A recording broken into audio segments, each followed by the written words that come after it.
Hello, I would like to talk about the molecular structures for the ClF3 molecule. As you can see, the F3Cl molecule has a T-shaped structure.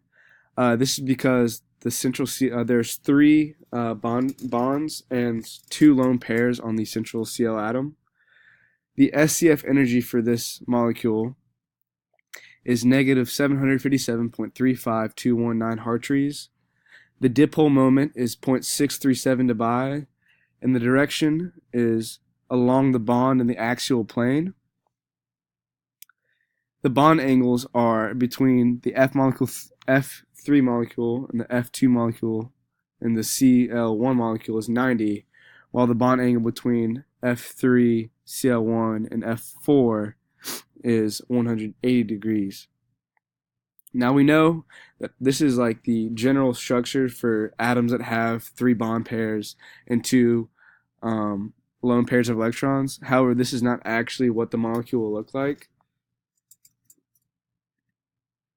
Now we'll take a look at the geometry optimization for the F3Cl molecule. And as you can see, the bond angles have decreased. The bond angle between the F3, Cl1, and F4 molecule is now, instead of 180, it is now 169.85 degrees.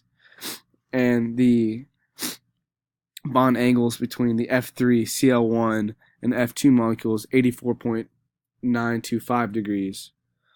The SCF energy for this has became more negative and is now negative 757.36693 Hartrees, while the dipole moment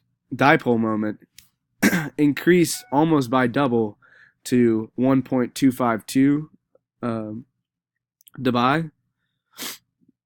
And due to the fact that the SCF energy is more negative compared to the other idealized structure, this is the structure that will this is the actual structure of the ClF3 molecule.